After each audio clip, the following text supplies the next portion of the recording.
오늘 본문은 성전 건축을 마친 솔로몬이 복원식을 거행하면서 드린 그 기도의 후반부입니다. 솔로몬은 다양한 상황을 가정한 7가지 기도를 드리는데 오늘 본문에는 세 번째에서 7번째까지의 기도입니다. 기도하는 이들은 자신들의 죄를 깨닫고 하나님 앞에서 고백하며 죄에서 돌이켜야 한다는 것이죠. 그러면 하나님은 하늘의 초소에서 그들의 기도를 듣고 죄를 사하시고 그들의 사정을 살피실 것이라고 말씀하고 있습니다. 그러니까 지금 이 솔로몬의 이 기도를 보면 정말 우리가 어떤 하나님께 범죄하여서 어떤 하나님의 재앙을 만났을 때 이 성전에서 하나님 앞에 돌이켜 회개하여 기도하면 하나님 그 기도를 들으시고 그 재앙을 거두어 주십시오 라고 이렇게 기도하고 있는 거예요.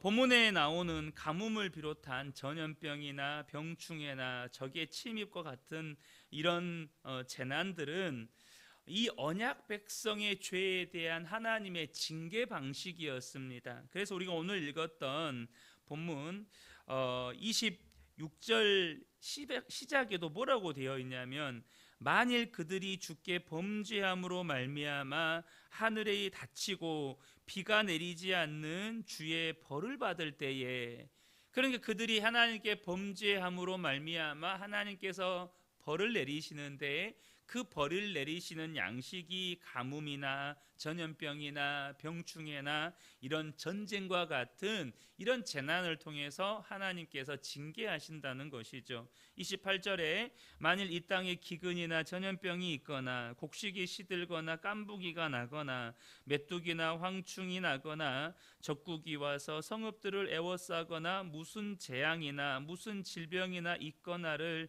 막론하고, 계속해서 말씀하시는 것이 뭡니까? 이러한 재난은 하나님의 백성들이 범죄했을 때 주님께 회개하고 돌아오게 하는 하나님의 회초리였다는 것입니다. 솔로몬은 뒤늦게라도 깨닫고 이 성전을 향해서 기도할 때 용서하시고 회복시켜 달라고 지금 기도하고 있다는 것이죠. 우리는 여기서 아주 중요한 영적인 원리 하나를 배울 수가 있습니다. 그것은 뭐냐면 외적인 재난은 내적인 황폐함에서 나온다는 것입니다. 우리의 삶에 어떠한 재난이 임할 때 그 재난의 원인은 우리 내면에서 일어나는 그 죄악, 우리 내면에서 일어나는 황폐함의 결과라는 거예요.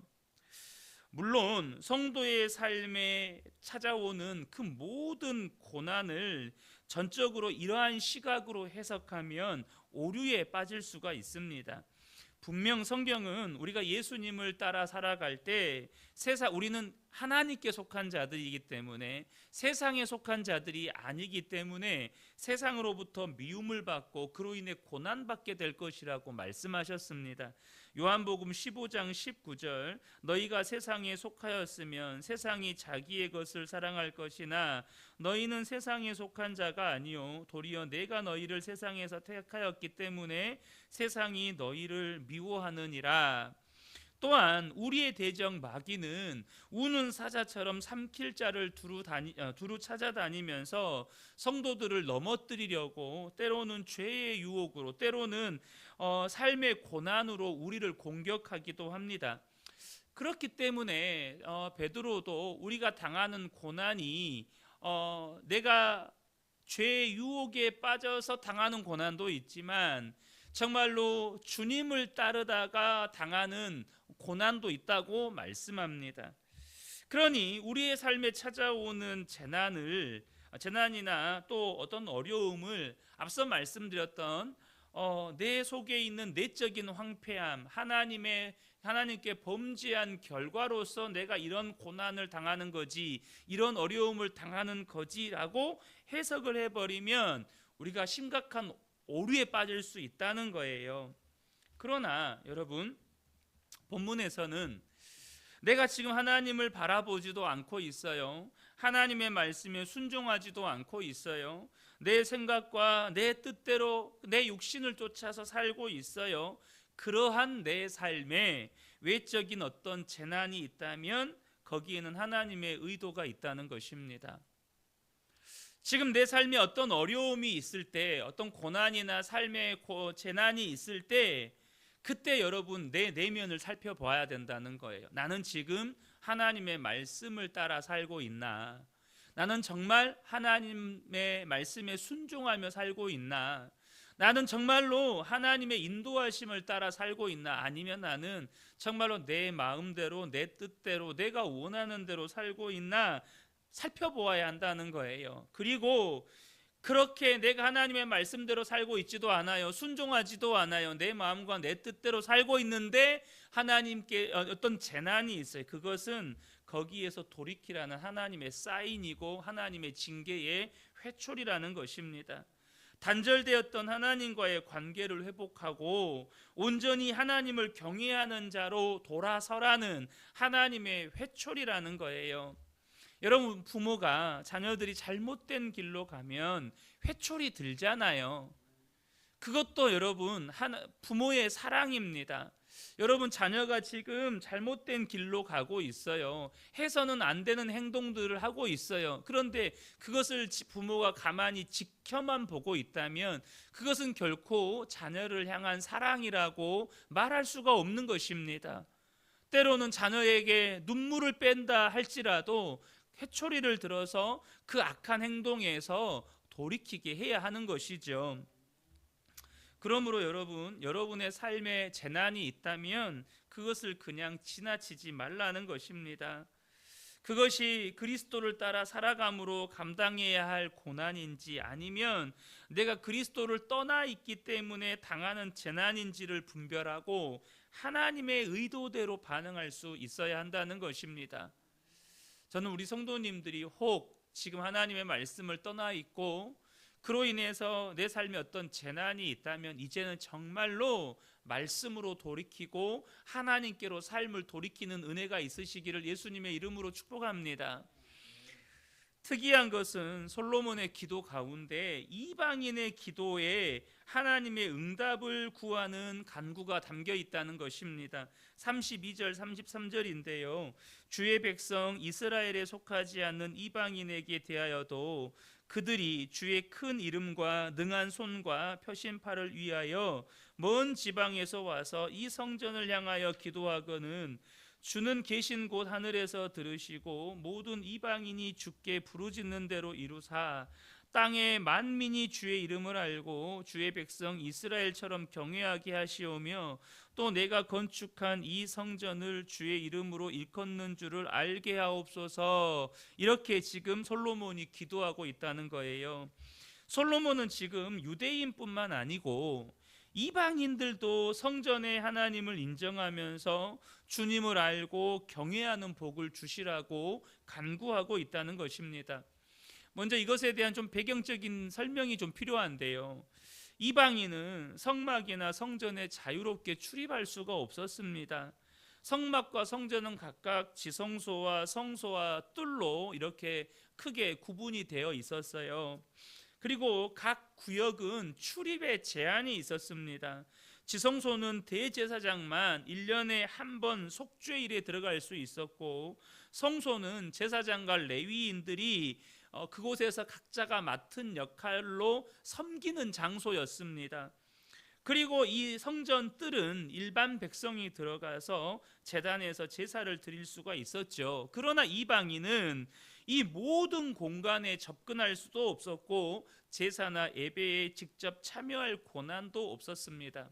이것은 이방인이라고 차별하는 것을 의미하는 것이 아니고 성전에, 그러니까 하나님 앞에 나아갈 자격이 있었다는 것입니다. 기본적인 자격은 무엇이었죠? 바로 하나님을 나의 하나님으로 섬기는 하나님의 백성이어야 했다는 것입니다. 하나님의 백성만이, 오늘날로 이야기하면 우리가 주일에 이 예배에 나와서 이 예배의 자리에 나오잖아요. 그러나 여러분, 이 예배의 자리에 있다고 해서 여러분 다 지성소로 들어가는 건 아닙니다. 무슨 말이죠? 이 예배의 자리에 있다고 해서 하나님 앞으로 나아가는 게 아니에요. 정말로 예수님을 나의 주, 나의 하나님으로 믿고 하나님을 전심으로 예배하는 자만이 그 지성소 은혜 앞으로 나아가는 것입니다. 은혜의 자리로 나아가는 거예요. 예배 자리에 앉아 있다고 다 예배드리고 은혜 받는 거 아니거든요. 정말로 하나님을 나의 하나님으로 고백하며 정말 하나님 앞에 내 모든 죄를 회개하고 전심으로 예배하는 자들만이 그 은혜의 지성소로 들어가는 겁니다. 쉽게 말하면 은혜 받는다는 거예요. 말씀으로 임하시는 주님을 만나고, 찬양 가운데 임하시는 주님을 만나고, 기도 가운데 임하시는 주님을 만나는 거죠. 그러니까 이방인은 정말로 이 사람이 하나님의 백성이냐 아니냐를 가름하는 자격 요건이었다는 것입니다. 그러나 문제는 뭐죠? 이스라엘 백성들은 선민의식에 사로잡혀 있었다는 거예요. 이방인과 하나님의 백성인가를 구분하는 것은 믿음이었는데 이스라엘 백성들은 혈통으로 구분했다는 것입니다. 혈통으로 구분해서 우리는 하나님의 택한 민족, 하나님의 택함 받은 백성, 우리는 구원받은 백성이고 너희들은 다 지옥의 땔감들이야, 이렇게 구분지었다는 거예요. 그런데 여러분, 하나님은 아브라함을 통해서 천하 만민이 복을 받게 하기 위해서 이스라엘을 부르신 거예요. 그래서 솔로몬은 이를 알고 있었습니다. 이스라엘의 하나님 여호와의 성전을 향하여서 이방인들이 기도할 때 이 언약의 축복이 임하게 해달라는 거예요. 하나님이 단지 이스라엘의 하나님만이 아니라 모든 민족의 하나님 되게 해달라는 거죠. 뭘 지금 우리는 알 수 있는 겁니까? 솔로몬의 믿음은 이스라엘의 선민 사상을 초월했다는 것입니다. 이스라엘의 선민 사상을 초월했다는 거예요. 다시 말해, 당시 이스라엘 사람들은, 지금도 그렇지만 하나님은 이스라엘의 하나님, 자신들은 하나님의 택한 백성이라는 이 사상에 철저하게 갇혀 있는 경향이 굉장히 강했어요. 그러나 솔로몬은 성전에 임하신 하나님이 유대인들의 전유물이 아니고 가나안 땅만 관할하는 하나님이 아니고 모든 민족의 하나님이신 것을 알았다는 것입니다. 그런데 여러분, 유대인들만, 이스라엘 백성들만 여러분 그러한 선민 사상에 갇혀 있습니까? 오늘날 우리들의 모습을 보면 우리 또한 우리의 경험이나 가치관이나 전통의 틀에 갇혀 있는 신앙이 참 많다는 거예요. 문제는 그러다 보니까 기도조차도 우리의 경험이나 나의 가치관이나 그런 전통의 틀에 갇혀서 기도하는 경향이 참 많아요. 기도를 해도 내가 생각하는 복과 성경이 말씀하시는 복이 달라요. 그래서 내가 생각하는 복을 구해요. 내가 정말로 신앙이라고 생각하는 것과 성경이 말씀하시는 참된 신앙이 달라요. 여러분 무슨 말인지 아시겠죠? 하나님의 말씀이 아니고 내 신앙이 전통이라는 틀에 갇혀 있는 게 참 많아요. 우리가 우스갯소리로 여러분 교회 안에서 성가대니냐 예배팀이냐 논쟁 참 많았던 거 아시죠? 그래서 성가대를 반드시 고수해야 된다. 성가대 있으면 참 좋죠. 근데 성가대가 있냐 없냐가 절대 진리는 아니잖아요. 우리 교회 같은 경우는 여건이 안 돼서도 못하지만, 그래서 심지어 이 피아노 위치를 오른쪽에서 왼쪽으로 옮기는 것 가지고도 막 싸운다고 하잖아요. 여러분, 여러분의 경험이나 가치관이나 혹은 여러분이 가지고 있는 어떤 전통적인 것을 무시하는 것이 아니고요. 여러분 한번 생각해 보세요. 내 경험이나 가치관이나 전통이 하나님을 얼마나 담아낼 수 있을까요? 우리의 경험이나 가치관이나 전통은 장님이 코끼리 잡는 것도 안 돼요. 무슨 말이죠? 장님이 자기가 만진 코끼리의 일부를 코끼리라고 생각을 하거든요. 여러분, 근데 우리가 그래요. 내 경험이, 내가 가지고 있는 가치관이, 내 전통이 내가 그 하나님의 전부라고 생각해 버린다면 얼마나 여러분 이것이 몰상식한 일이 되냐는 거죠. 여러분, 하나님은 우리의 경험이나 가치관이나 전통으로 결코 담아낼 수 없을 만큼 위대하신 분이십니다. 그런데 나의 기도가 나의 경험이나 가치관이나 전통에 갇힌다면 그 기도가 얼마나 위험한 기도냐는 거예요. 여러분, 그러나 우리는요, 우리의 경험이나 가치관이나 전통에 갇힐 수밖에 없는 연약함을 가지고 있습니다. 어떻게 해야 합니까? 우리가 기도할 때 필요한 것이 주님의 가르침을 따라 기도하는 것입니다.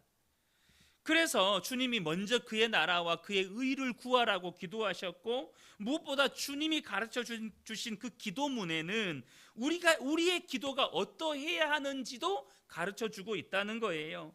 또한 기도할 때마다 여러분, 성령님의 도우심을 구하시기를 바랍니다.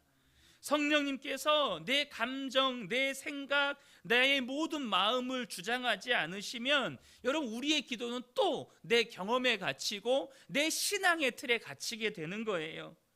사랑하는 성도 여러분, 우리의 기도가 한계를 뛰어넘기를 축복합니다. 우리의 기도가 내 우리의 믿음이 나의 경험과 가치관과 전통의 틀을 뛰어넘기를 축복합니다. 솔로몬의 신앙은 그랬다는 거예요.